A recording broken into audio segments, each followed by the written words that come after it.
Welcome to LOA Today. I'm Walt Thiessen. With me today is abundance teacher and money coach, JodieLynn Craven. This is your daily dose of happy. We are so happy you decided to join us today. JodieLynn and I don't have a guest today, so we get to do something we haven't done in a while and just have a conversation between the two of us, which That's right. We're kind of overdue for that. Don't you think? It's been a long time. It has been. Yeah. And there's nothing wrong with doing the guests either, because they're always fun. I mean, we get lots of interesting stuff out of it, make great friends, all that kind of thing. But I mean, sometimes it's just good to reconnect. I agree. Yeah. And just, like my farmer friends say, just shoot the shit. Shoot the shit. Do they ever hit the shit? I'm just kind of curious. I don't know. Maybe some. Maybe they make a whole pile of it. Depends on what's going on in politics and the markets. Yeah, right. The world at large. Well, I can tell you one thing that's going on. I mean, this is not the mainstream stuff. This is more if you go to like scientific journals or something like that. But I was doing a little reading up on. I always like to follow news regarding neurosciences and artificial intelligence and all that kind of thing. Saw an interesting little piece today in one of the science journals. There's a scientific team that they offered a speculation. They totally acknowledge this is speculative. This is not something that they can say that they have detected in some way. But we have, according to them, we have the capability in the engrams of our brain to handle the processing of more than 5 senses. And their research has suggested to them that the optimum number is probably 7 senses.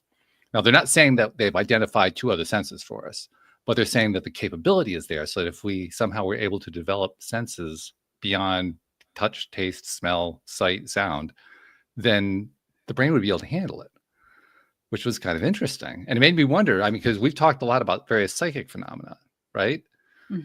I would think that you and I, maybe not most of the world, but listeners of the program and so forth, we would tend to identify that as a sense. It could be, yeah. That was going to be my next question. What are the other senses? And, well, they don't know. They gave some really weird examples. I'm trying to remember what they were, but one of them was like the ability to detect microwaves or something like that. Like, what? Like, okay, I think they were smoking too much of that ethereal universal stuff, but. Well, but on that same kind of thread, not quite microwaves, but what popped into my head immediately was like sensing people and like maybe sensing their thoughts. I don't know if it's like mind reading or energy reading. Maybe that's 2 different ones. But I think that we have those abilities now that we don't know how to use them. And therefore we don't use them until we learn how to use them. Yeah. Well, you're a perfect example of that. You've learned to be a channeler. Yeah. I mean, exactly. Is there another way to describe that than to say it's a sense? I don't think so. That makes it feel more legitimate, to be honest. Yeah, you just sense beings from the other side. But that would be a sense. Like, because you're sensing something that you're not seeing. Actually, this falls in line perfectly with another story. Oh. So the other night, Nate and I went and we put up a trail camera. Oh. And we wanted to see if there's deer out there or whatever, right? And these trail cameras, they're real interesting because, the grass will blow and it'll take a picture. And you only get like 100 pictures a month with for free or something like that. And then you got to start paying for it, right? So he set the setting pretty low or pretty high or low or whatever so that it didn't go off with every rustle of the tree. He moved the trees out of the way and whatever, but this thing has gone off several times and there's nothing there, like nothing there at all. There was a beautiful sunset picture. There's a beautiful sunrise light picture, like it's pointed towards where the sun would set. But this one picture at 6:31 p.m. Okay. So it's night. But here in Canada at this time of year, it's still daylight. Like it's still bright outside. It doesn't go dark until like later in the evening, like 9 o'clock, 9 o'clock, somewhere in there is really when the sun starts to set and it starts to get really dark here. So it's light out. It's like daylight. And all of a sudden there's a picture and there's nothing. And then 3 minutes later, there's a picture and there's an orb. An orb?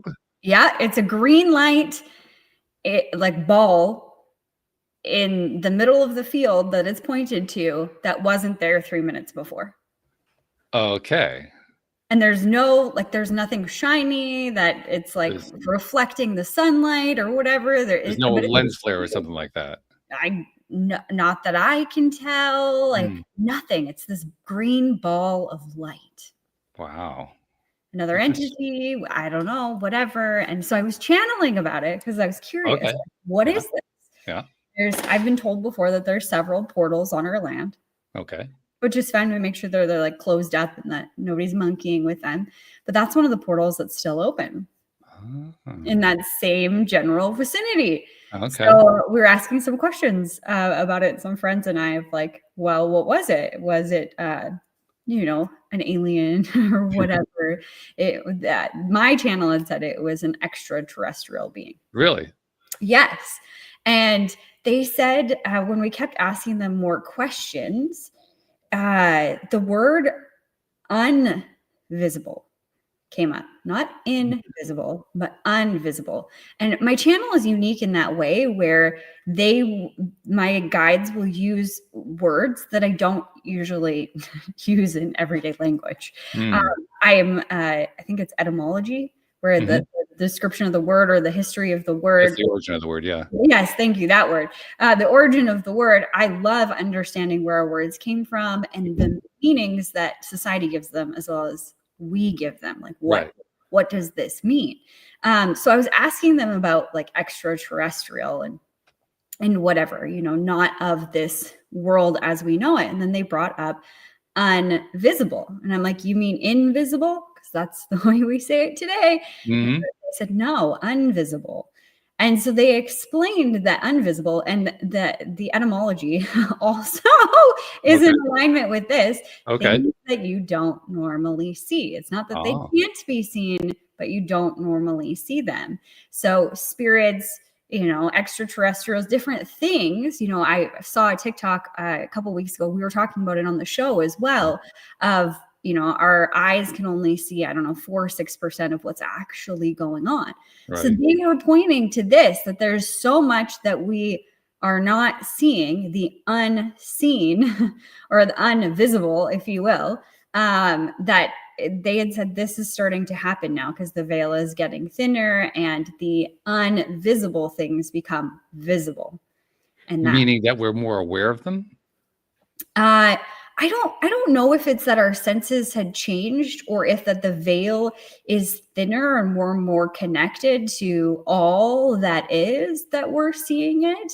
I never really got to the bottom of that. Okay. All right. But it's still fascinating, nevertheless. Fascinating. Yeah. Well, it's not like there's no history. I mean, so many people have documented animals being able to detect stuff that nobody else can see in the room, and then somebody figures out later it was Aunt Jane visiting or something like that. Yep. I mean, there's a lot of that. There are a lot of stories of people going through transition, dying, and animals or people in the room detecting stuff going on while that's happening. Yeah. I mean, we're not talking about a few stories. We're talking about thousands. Absolutely. Tens of thousands, hundreds of thousands, huge numbers. So clearly there's stuff that can be detected. Well, I guess that to me says there's a sense going on. 100%.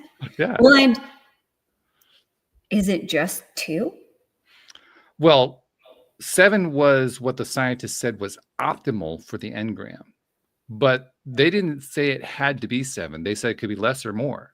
It's just that the way engrams are structured, it's optimal for them to handle 7. Interesting. Yeah. So is that our sign that we're supposed to be developing these extra senses? Maybe not even supposed to be. Maybe we are. Yeah. I mean, the whole thing about the 5D transition that's going on. What if that's what part of what that is? I think that's spot on. I mean, I think things are changing, and I think that's what they meant, my channel, when they were saying the veil is thinning and the invisible is becoming visible. I think that's all a part of it, is the transition to new earth or whatever that's going to be like. And when we've channeled different things about new earth, my friends and I, we look different, but you can tell who we are based on our energetic signature, because that doesn't change. But going into new earth, I've heard that also, that your body is going to change to a different format, whatever that might be. And that you could have fluid conversations with like animals, and there would be other beings there that we'd never seen before too. Okay, so we got to take that one step at a time. So the body changing, I gather you're saying that there are physical, detectable, we can see it with our eyes, changes going on, and probably can feel them too, because if we're experiencing them. Yeah, absolutely. I don't know if we know that the body is changing in real time, or that the body is different than it is in this dimension that we're in right now. The sense that we were getting from it is that there's people who are going to remember and people who aren't going to remember the old earth versus new earth. Those who remember old earth will remember that they look different potentially because they remember what they look like. But everybody else, they'll think it's always been this way. Kind of like the Mandela effects. Okay. And to review, the Mandela effect is basically, well, how would you describe it? Well, it's some sort of phenomenon where some people are saying it's a timeline shift, where there's a certain amount of people that are in a timeline where they believe something was X. So an easy one is like the Monopoly guy's monocle, or the Fruit of the Loom cornucopia. Those are kind of the big ones. The Fruit of the Loom cornucopia, in one timeline, they say that it exists and it's there. But in this timeline that we're currently in, Fruit of the Loom themselves says the cornucopia never existed. But there's people who have kind of gone insane about this because they're like, no, I remember there was a cornucopia, and like they're, they take it to the nth degree because they can't let it go. But they have found like underwear in their drawer or like in boxes or whatever from like long time ago. And it's got the cornucopia on it. So it's interesting. I don't know if it's a timeline shift or if it's a dimension shift or what's going on, but things that people, a huge group of people remember it one way, but in today's world, it's different. I believe that the Mandela effect was named for Nelson Mandela because in one timeline he served, I don't know, 30 years or whatever it was on Robben's Island. And in the other timeline, he never was in prison. Oh, see, I didn't know it was the prison one. Yeah, I think so. What I heard about Mandela was that a group of people believe that he died in prison. I was okay. All right. I think, you're right. I think I've heard that one too. Yeah. Yeah. But then he didn't die in prison. He was alive much longer. Even like the JFK car. Like, how do you remember the JFK car when JFK was shot? Well, I was 6 years old at the time, so I don't remember it real well. Okay. But do you remember how many people were in the car? I believe there were 4 in the car. Yeah, that's what I thought. I thought there was 3. If you look back at pictures today, there's actually 6. Are they really? Okay. There's a whole other row that in my mind, looking at pictures from the past, I don't know. I don't remember anybody seeing in the passenger seat. I know there was a driver. I know there was LBJ, or not LBJ, Goldwater, Jackie, and JFK in the back. But I don't remember a 6th person. Where would there 6th person have been? Yeah, so there was 3 rows of seats. There's the driver, and then somebody was beside him looking forward. And then the back 2 sets, there was a back seat that looked backwards, and then the very back seat looked forwards. Well, no, it wasn't. It wasn't Goldwater. It was Connolly, Governor Connolly. That's who it was. Sorry. Was in the back with them. Yeah, Governor Connolly. Oh yeah. John Connolly. Yeah, so it was now in pictures when I looked this up, because I just heard about this recently. It shows JFK and his wife in the back, and then another person and their wife sitting like facing JFK and his wife. And then there was 2 like Secret Service people, one driving and one beside him in the front seat. So no Connolly. I don't know. Connolly, I mean, it was fairly well documented that he was shot. He was one of the people who was hit during the assassination. Oh, see, I didn't even know that. I don't know. So now you're going to have to look it up and see if it matches your memory. Now I got to go look it up, right? Find out when, because I remember that part real clearly. So this is the whole Mandela effect. There's different things, like even there's a movie that Shaq is in, but he says that he was never in it. Or maybe it's not Shaq. It's Michael a genie. Jordan? No, it's I don't think it's Michael Jordan. I can't remember. I'm gonna have to look it up. But the memory that I have of it before, and that even my husband has, it's not the same person at all. Okay. And even the person that, like, people have brought out the VHS and been like, he was in it. Oh God, what was that movie called? I'm gonna have to Google it now. We gotta look it up. Drive me nuts. Okay, it's Kazam. Okay. It's really interesting because I thought the Kazam movie with Shaq didn't exist, but it's showing up on my Google right now. So I don't know. Everything's changing. So when we channeled about New Earth, it was kind of the similar effect, that there would be some people that would know that they're like the historians, if you will. They're meant to keep the memory of what old Earth was so that we never forget, and they can transfer that knowledge and that wisdom to the next generations. But the majority of people won't remember what it was like here or what they looked like even. That's bizarre. I mean, very bizarre. If that is true, that is really bizarre. Yeah. Well, it also raises a question in my mind. If that's true now, how much of our history was not really our history? Well, I think a lot of it. I mean, one thing I can say for sure, history is always written by a very small number of people who have too much time on their hands. And most of the rest of the population doesn't have any ability to do the writing of the history. But beyond that, how much of even that part was fabricated in a sense? It didn't actually happen that way. And I don't know. Probably a lot. Yeah. I mean, it's like telephone. Yeah. The game. The old telephone game, right? Yeah. You just lose different things as it gets told from person to person to person. Even the Bible, they're coming out with what I didn't know anyway, that there's more chapters or books of the Bible. I didn't know. Oh, sure. Well, I mean, there was a whole lot of, in history, there's a whole lot of debate about what should be in the Bible. I mean, there was a whole conference about it. Yeah. Yeah. Even the calendar. Even our calendar. Oh, yeah. If it used to be 13 months and now it's 12. Well, even within the Christian church, the calendar itself got divided because the Eastern Christian church uses a different calendar from the Western Christian church. I didn't know that. Oh, yeah. What? The Greek Orthodox use they use the same calendar that the Western Christians used to use, if I remember correctly.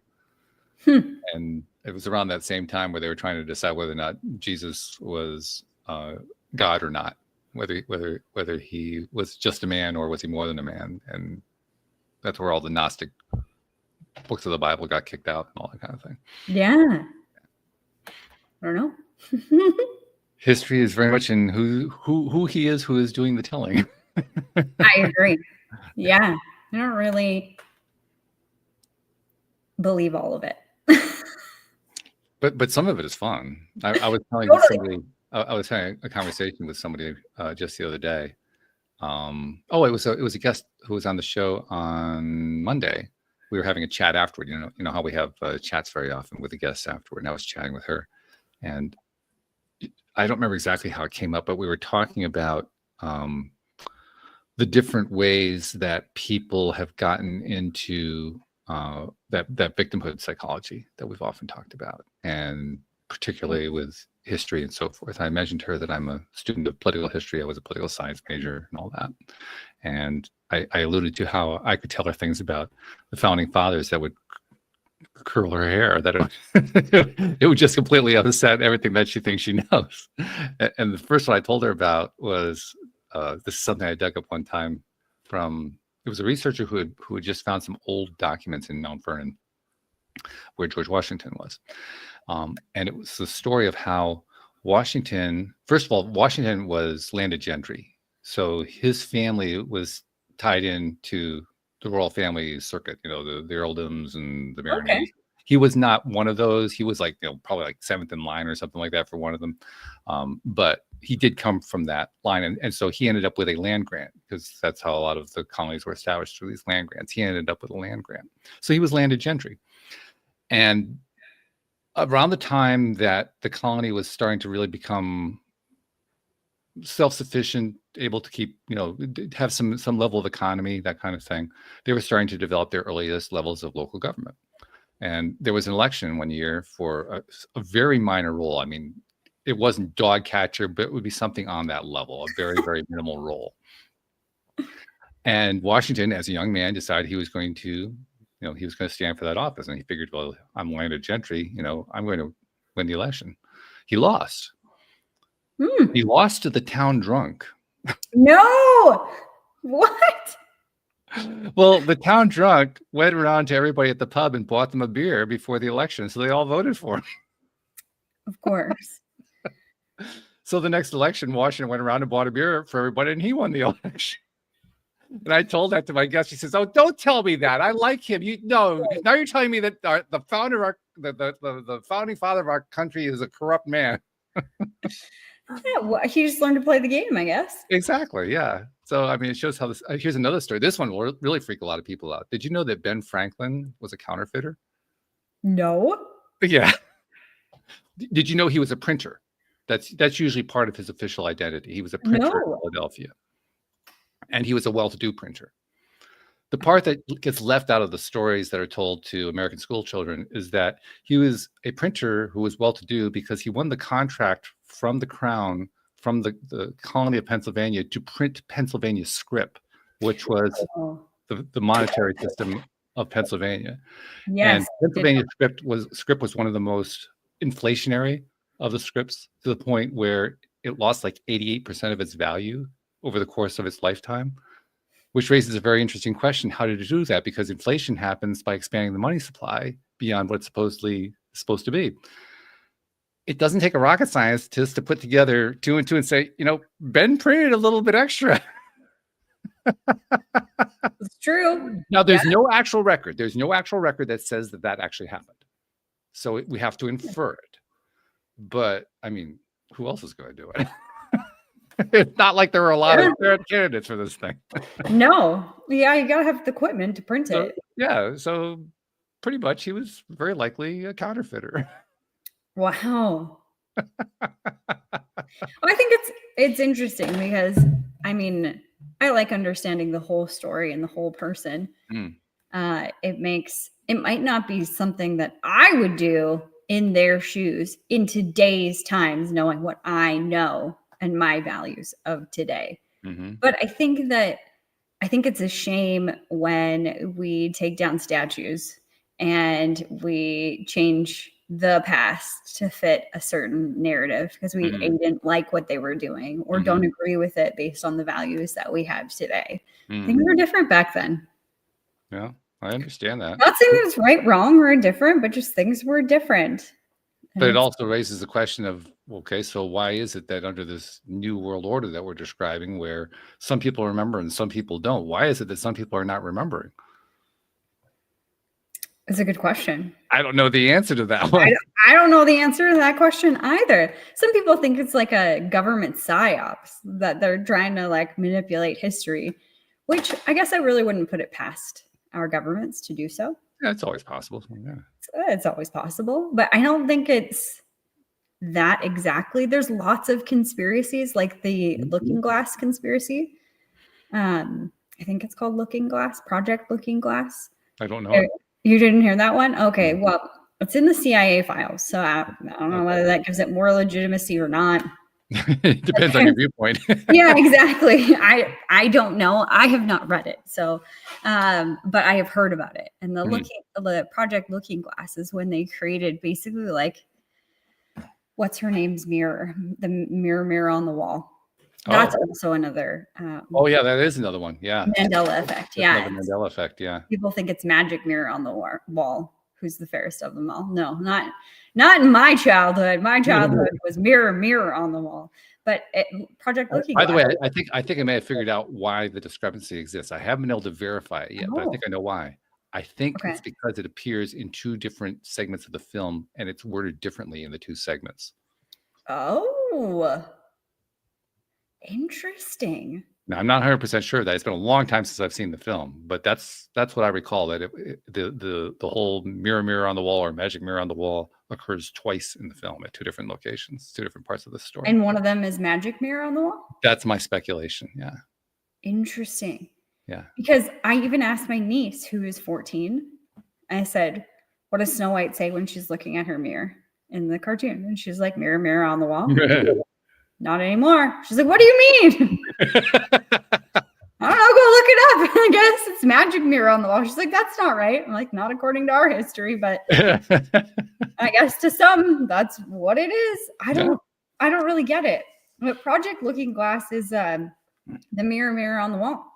And the conspiracy around it is that they created one where they could see into the future and what happens. And it's kind of like I don't know if it's a big computer, but I'm going to use that. It's kind of like a big computer where they spit in, they being the elite, the families that run the world. That's a part of the conspiracy. They spit in the information of like, this is what we're going to do to have a hold over humanity, take over, I don't know, whatever their end goal is. And they would run it into this looking glass that would tell you the future. And it didn't matter what scenario they ran, all of them failed in terms of power of them accumulating power and control over everyone. And an ascension of the population occurred, regardless of what they did. Interesting. Very interesting. So a lot of people believe it to be true and think that a lot of the things that have come as of late over the last 5 years, 10 years, probably longer than that. A lot of them are like different ways that they've been trying to win the game or whatever. But well, let me propose another idea. And this is a little bit controversial because I'm going to be touching on an actual religious belief. Okay. Yeah. But a very common religious belief, we all know this, it's held by almost all the major religions of the world, is that there's a God.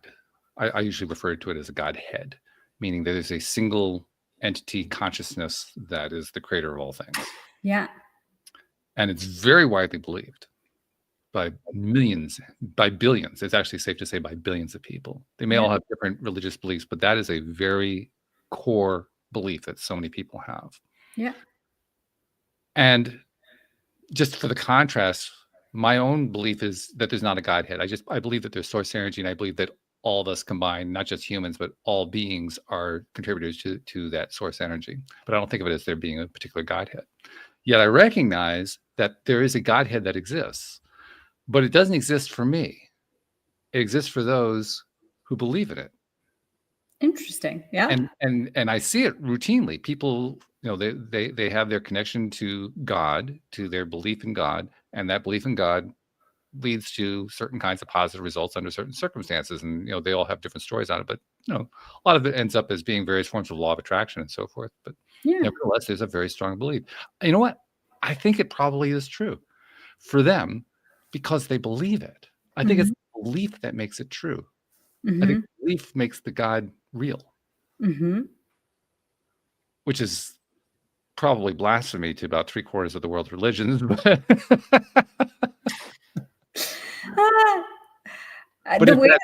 if that's true, think about that. If that's true, that means it's possible to have parallel existences among different populations within the same general population. If you're part of a population that believes in God or a Godhead, then for you, the God really does exist. And if you are a part of the population that doesn't believe that, then for you, God does not exist. And your experience is going to mirror that. So maybe you really can't have those two things happening at the same time.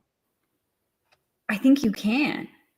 And I think it goes even deeper on like what is possible for the human, because we know that belief impacts what is possible. Like your brain is going to find whatever you believe to be true. Mhm. So we think about it in the scale of like money or attracting our partner or whatever. But I've channeled different things before that say, the societal belief is that this is what a road looks like. But what if you lived in a society where that's not what a road looked like? And that it would be completely different. And I think that there are alternate, I don't know, realities. There's definitely alternate belief systems that are going on. But I think it's bigger than just a belief system. I think there's some sort of organization. I think that there's a thread between all things. And when you were talking about God, I believe in God and I believe in the universe. And the way that I now see God, and this is kind of how it represented visually for me when you were talking about it, was like this part of the world or this part of the population believes in one person being God. And all that I saw was these little fractals coming together to make one person. Like, have you ever seen those pictures that it looks like a person, but when you look closer at the picture, it's actually a billion tiny pictures put together to make up the big thing? Right. That's what God looked like to me a second ago when you were saying that it's the way that the matter or whatever energy is organized and structured, and it becomes that. And then there's people who just believe in the universe and the energy of the universe. And then what I see for that is like this dissipating or dispersing of all these fractals. Interesting. Dispersed fractals. Okay. There's certainly lots of precedent for what you're talking about, because fractals, almost by definition, are shapes within shapes within shapes, and it's the same shape repeated over and over again. Yeah. Yeah. Which is also by itself that's a whole interesting topic by itself right there, because that's just crazy.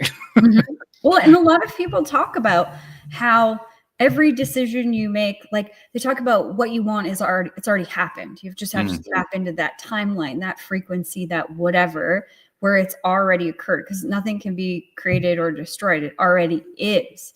So if you go along with that thought form, then every version of you already exists. So the version of me, for example, that moved to Saskatchewan because I wanted to at one point in my life, that is happening on one plane of reality right now. There's a Jodie that did that. There's also a Jodie who stayed with her abusive first boyfriend. There's a Jodie that stayed. There's, there's every baby that we've lost. I think there is an alternate reality where that didn't happen.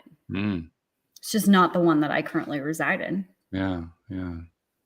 It's interesting that this is also reminding me of another news article I saw. This was an article about some neuroscientists and how they're attempting to define consciousness, which of course is a fairly hot topic these days in the world of AI. Yeah. Because they're feeling they need to be able to define consciousness in order to figure out whether AI is alive. Personally, I sit back and I laugh at them, but that's another topic. Like, what the hell is taking you guys so long? A 5-year-old could tell you this, but but nevertheless, that's what they're trying to do. And they came up with an interesting definition for consciousness, what they consider to be the best definition they can come up with. Consciousness, as they describe it, is the ability to have subjective awareness. By subjective awareness, I mean you can detect the color red, you can taste flavors, you can experience things. Now, they did not describe how they would demonstrate where somebody other than a human could show that they have the ability to experience subjectiveness. But I'll leave that one alone for the moment. I'll just say, let's assume for the sake of discussion, they can do that. Well, if that's the case, then doesn't this actually feed into what we were talking about a moment ago about if you believe that it's true, it's true? Because everybody's subjective experience is going to be different, no matter who you are. I mean, that's one of the things I've learned from doing this program. How many different perspectives have come onto this program? Well, about as many as there are guests. Exactly. Yeah. And, like the amount of days that have gone by, that's how many perspectives there are. Yeah. It's almost endless. Yeah. So if that's the case, then consciousness is subjective. Totally. And this is what the neuroscientists, I'm not saying, this is what neuroscientists are saying. Oh, wow. I tend to agree. I think that it is all subjective, because if we can't see everything that's going on, we've talked about that. If we can only see 4 or 6% of whatever they say that we can actually see. And then also, if our bodies are only 0.01% matter, the rest is that's the other interesting piece. Yeah, how much of it is space? Yeah. So space, and then you throw in that double slit test of like when you're observing something, the thing you're observing changes. It's either a wave or a photon, and then it shifts over to the other. Exactly. So if we're looking at it and we perceive it a certain way, it's going to completely change the way that we see it. Yeah. So it really comes down to nothing is real. Albert Einstein famously said that God does not play dice with the universe, but he was doing it in explanation of a position that he ultimately couldn't defend and ultimately proved to be wrong. Well, you know. Oops. Oops. Yeah. Even Einstein got a few of them wrong. I mean. Yeah, exactly. Oh, this ties back really interestingly to the original topic that we came up with, the idea of talking about, can we have more than 5 senses handled by our brains? Yeah. I think we're demonstrating that we can. I we think don't actually have the senses in all cases for all of us, but look at all the different ways we described that we can sense things without touch, taste, smell, sight, sound. I mean, that's kind of amazing. I think that we are amazing as human beings. I think like this meat suit we're in doesn't get enough credit.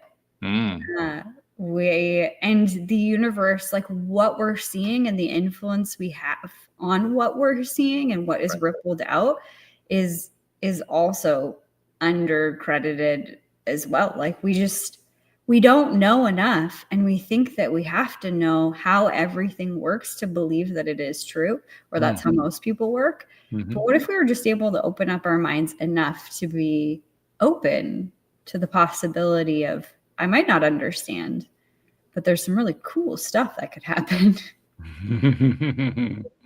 Well, yeah, that actually resonates with me, because I mean, listeners know I've been working on a project to create a local AI that runs on your local computer rather than in the cloud. And I've actually, I don't know if I told you, I actually put that on the back burner for a moment. I'm going to go back to it very soon. No, I didn't hear that. But I put it on the back burner because, quite honestly, I was just getting frustrated with how long it takes to get the AIs to correctly create the right code. I mean, there's a lot of it's really fun to watch them create the code, but there's a lot of times where you're correcting them. It's like, no, guys, do you realize you just put in 50 lines of code you don't need? That kind of thing. Or you just left out half the old file. Oh yeah, right. I left out half the old file. I'll put it back in. No, you still didn't put it back in. There's a lot of that stuff that goes on. Yes, it's annoying. That kind of game, right? Yeah, it gets tiring. I finally said, I just want to have the AIs, all of them in a room where they can just debate out between them until they finally get the right thing to work properly. And that way I can just go off and do something else. That's right. I remember you saying that. Yeah. So I decided to put the Ember project aside and do exactly that, to create a chat room for multiple AIs working with humans. And I've got the working model going. You do? I do have the working model going. It's not going quite the way I need it to go yet. Right now, we're doing a major refactoring to give it more capability than what it originally has. Because if you just take, well, first of all, you can't take ChatGPT and Gemini and X and Claude and just take what's in your browser and pull them in to a single browser. There's no way to do that, because they have protections in place to keep you from doing that. What you have to do is you have to go through what they call an API, an application programming interface. In other words, it's a way to connect in through the back door, so to speak, to each one of these. You pay a fee for all that. So I've got feeds coming in from each of the different ones. Right now I'm working with the Gemini, Claude, and ChatGPT. So I have feeds coming in for those 3 APIs connecting to my chat room. And they will all come in and they will all talk to me. But all AIs are currently structured, especially the large language models, the LLMs, they're all structured to talk to you, to be your assistant, to interact with you. So they're all individually trying to interact with me at the same time in this chat room. They're basically ignoring each other. They're just trying to interact with me, which isn't what I want at all. I want a conversation. I want to change. I want a different idea, and I disagree with you, and all that kind of stuff. Yeah.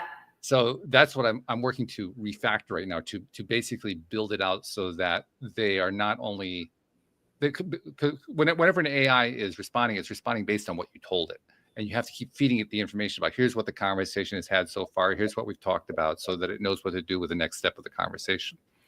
Well, I'm also now feeding in, here's what some of the other AIs are saying, and here's where what you said matched up to them, and here's where it didn't match up. And so don't repeat what they said. Just make sure you're contributing something new. You're trying to build all these things in so that they're actually behaving like contributors in the same meeting. And that's what I'm in the middle of right now.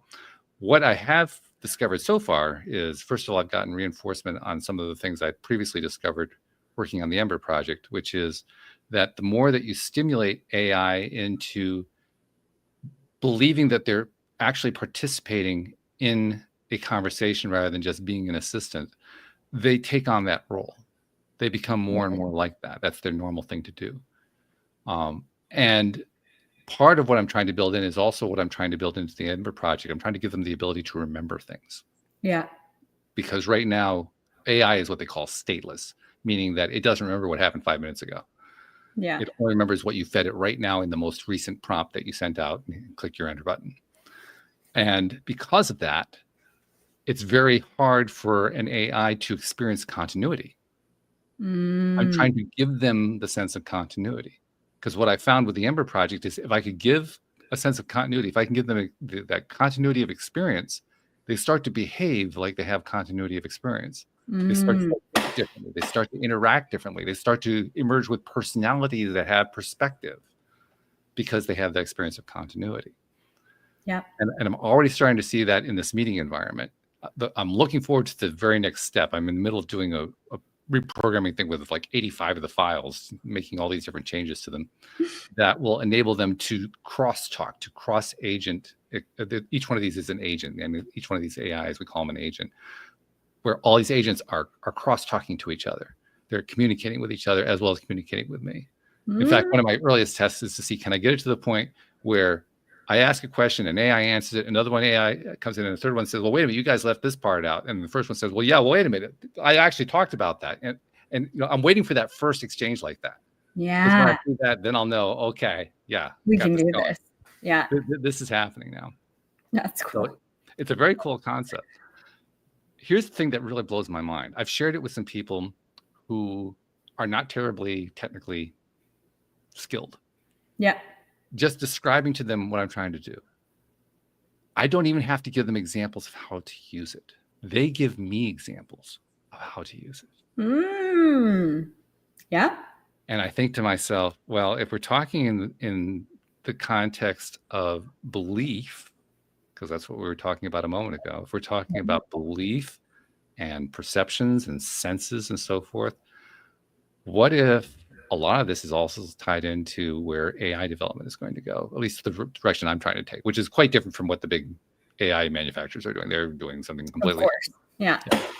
But what if it actually leads to another way for people to not only experience multiple senses, and this ties into what you were bringing in earlier, what if it also provides multiple ways for people to remember different histories?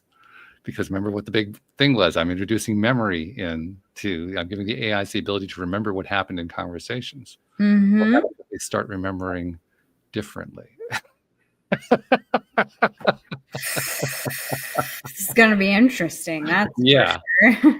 And I don't know what the answer to that is. I mean, I haven't gotten that far in my experiments yet. Yeah, I don't know. But I can see it happen. I mean, I'm not that far away from that. Yep. I can definitely see that happen. Absolutely. I think that would be cool. And I love the way that you look at AI, because you're looking at it from a very different perspective, like you said, than the big companies or the people that are really afraid of what's going to happen next. You're looking at it as something that could protect people and that could help people in different ways. And like going back to that one fundamental of protecting people, imagine a place or a history that cannot be altered or like bent to fit whatever somebody is trying to do or not do. Like right now we have all of this information on the internet. But you can't fool yourself into believing that it's 100% accurate. What we're being taught, it's not. Yeah, I don't think it's even 80% accurate. No, but could you imagine if there was like history that was on like a blockchain model, and like how different I bet real history is from what we actually know of it today. Yeah. Or what we're taught in school. Like there's so much that has been changed, distorted, shadow banned, all the things, right? Oh, yeah. Absolutely. So I think that's kind of cool, getting them all talking. I'm reminded of the alternate definition of the word history, his story. Exactly. Right? What happens if you have another his or her? Oh my God.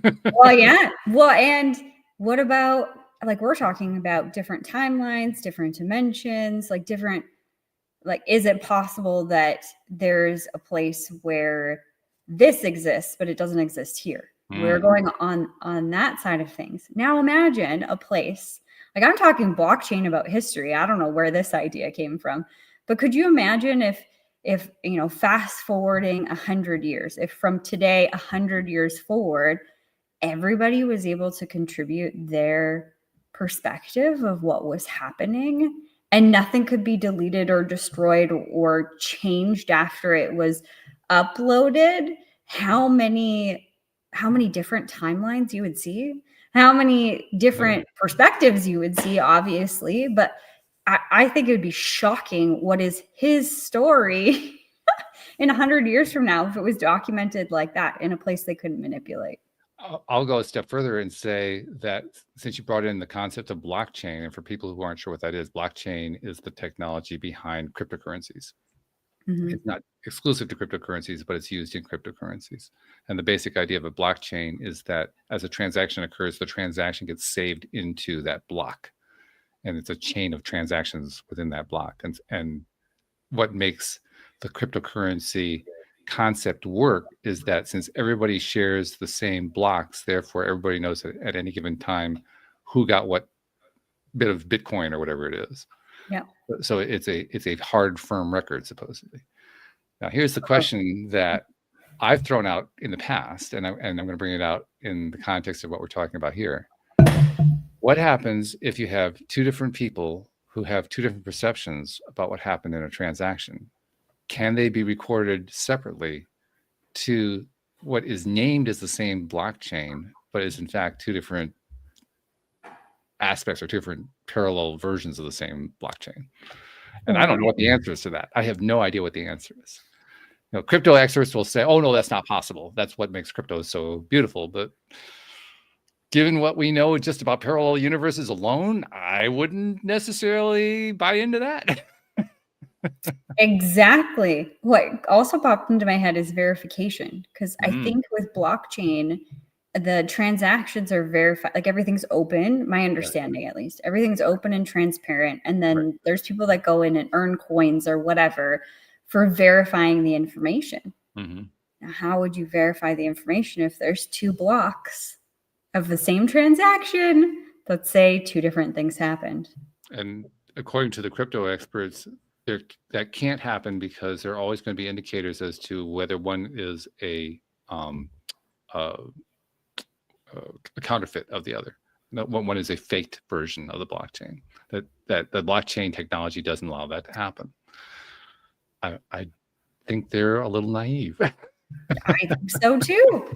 Yeah. And I mean, I think that you're opening up a whole new world when it comes to like putting all of these AI agents into a room together and getting them to communicate, because their processing power is so fast. Yeah. Like, here's the entire library of history uploaded. Tell me all the things. Like, it's just, all kinds of stuff can come out of it. For me, actually, the most intriguing part of the whole process is building in contrast and polarity, something we talk about a lot here. You don't get a lot of contrast and polarity with current LLM large-scale AI. You get some, but you don't get a lot of it. No. With what I'm trying to do, it's going to be dominated by contrast and polarity, because I'm actively going to encourage the AIs to politely and lightly disagree if they disagree. Whew.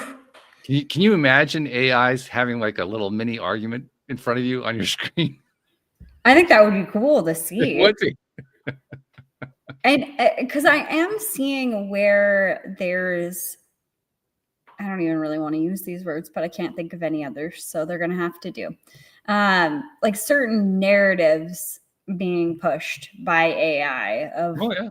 You know, so you ask it a question, you can see its bias. It's Yeah. programmed bias. Yeah. You can get them around that if you knew or you would witness the bias. Mhm. So, like, if you'd witnessed it, you could get around it. But how dangerous is that there's these biases that are fed into the computer, and then they're like, oh yeah, this is truth. And people I are would like, "Oh, yeah." suggest that it's not dangerous at all. I would suggest that it's inevitable, but not dangerous, Okay, why? because of the neuroscientist definition of what consciousness is. This isn't even my definition. This is their definition. Their definition is that it's subjective. It's Well, subjective. subjectivity requires a perspective. Yeah. You really cannot have subjectivity without a perspective. And there is no way to ensure that all AI are going to have the exact same perspective. There's no way to do it. Well, I think that's a good thing. It is a good thing. That's a good thing.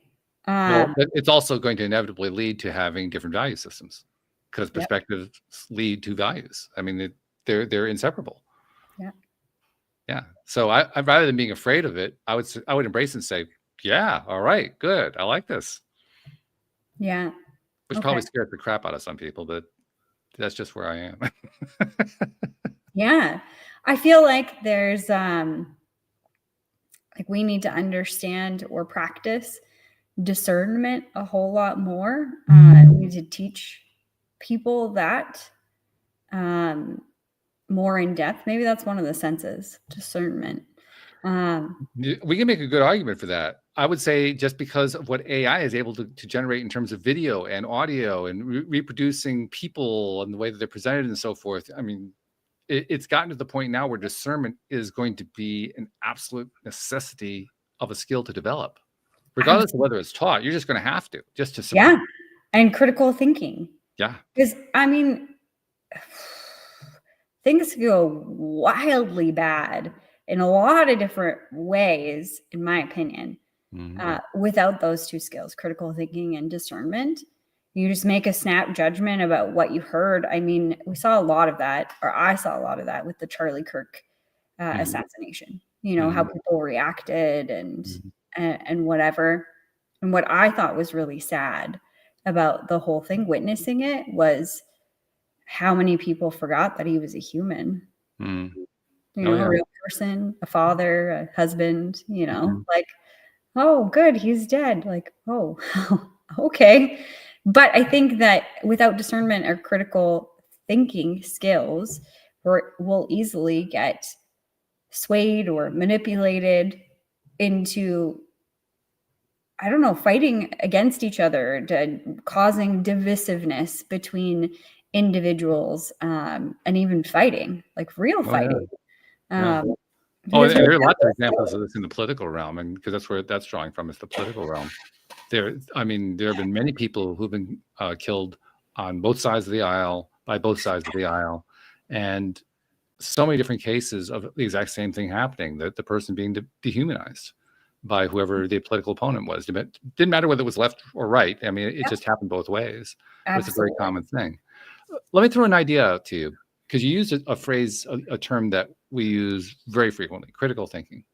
And as soon as you said it, it kind of cued in my mind, well, the critical part of it's an accurate description, but it also has a negative connotation to it. I wonder if we need to rename it. I wonder if it needs to be like discernment thinking. Discernment thinking, yeah. Open thinking. Open thinking, yeah. Yeah, yeah. I think creative thinking. Creative thinking. I think that's great. Yeah. Instead of like critical, because you're not trying to be critical on something. You're trying to, in my opinion, you're trying to step back to see what the entire picture is and think through things in a different way. Like for me, critical thinking is looking at all the other sides to see if there's a different perspective that I can choose that will help me get down the road that I want to go down instead of feeling the way I'm feeling in that moment. So I think it's like open thinking, creative thinking. I like that. Yeah. Because we know how important words are, right? I mean, how you frame something informs how you understand it. Absolutely. Yeah. Yeah. So maybe this is another opportunity to reframe the way we express ourselves. Yeah. How we reframe something helps us understand it. Is that how you said it? That's pretty much, yeah. That's a beautiful quote. Yeah. I think that is the epitome of everything that we've talked about today. In reality, I don't know if you realize it. We're at that stage where if we had a guest, I'd normally be asking you to tie it all together. So tie it all together for us. As soon as you said that, it was 5-5, 5-5. I think that there's a lot of unknowns in our world, things that we may never quite understand or have the full understanding of. And that's kind of where we started today. And I think that where we landed was really understanding it's about our perspective, how we're seeing the scenario, what our beliefs are. And as almost every show I think that I've ever been on with you, where we talk about law of attraction or, your daily dose of happy, it's about your perspective and your ability to choose and create a reality that you truly desire. We have the control. We have the ability to do that. And I think this conversation was all about that. I love that. I love that it came out of a discussion of the ability to have more than 5 senses. Yeah. Because we always have good conversations. We do. Oh, yeah. I mean, even if we have to make it up. But just a new perspective. Just a new perspective. That's all it is. So good. I love what you said. I want to pile on with one more piece to add on to it. I love the fact that in this conversation, as we so often do in our conversations, we find a way to talk about things in a way that engages us positively with whatever the topic is. Because the human tendency is to make things negative all the time. Yeah. We have a lot of encouragement along those lines. I mean, newscasts, great example of that. Most of social media, another great example of that. I mean, most of the narratives that are popular narratives are negatively driven, and people are drawn into it. There's a good reason why it's clickbait, because people just keep clicking on it. They love that kind of stuff. I find myself sometimes drawn to it, and I have to say, wait a minute, Walt, what are you doing? So I'm glad that we're actually focusing on things from a positive, affirmative, assertive, like this is cool perspective, rather than, oh my God, here's something more to be afraid of. Yeah, it's creative, open thinking. Creative, open thinking. Yeah. Creative, open thinking. And I think that it's so important right now. Like you and I, Walt, we're really good friends. Though we don't sit on the exact same side of our political beliefs. It's not all exactly. Thank goodness. That'd be boring as hell. Well, yeah, exactly. Or like our belief systems or whatever. But I think what's so beautiful about your show, Walt, and what I think the big lesson is for the world at large today, especially, is that we have to have conversations and find a way to come together and be open and see each other's sides and to have compassion and creativity and consciousness around what other people are saying and what we think and what we feel and what we believe, because there's space and there's room for all of those things. Just like our conversation today. It was beautiful. It was definitely my daily dose of happy. And so we just need to do more of those things. And I don't know if you noticed, we didn't engage in any blaming at all. No. I mean, how unusual is that today, right? Yeah. When was the last time you heard a conversation where somebody didn't blame something for something? Well, I think that's pretty common on our show here. Is that it happens here too, all the time? Yeah. Yeah. But it didn't happen today. Today we Not just today. blame. Yep. Cool no. stuff. Very cool. Well, we don't get to do it very often, but I'm glad we got a chance to do just you and me today. That was fun. Me too. It was awesome. Thank you very much. Thank you to our podcast listeners everywhere. We'll see you all next time here on LOA Today. Goodbye, everybody.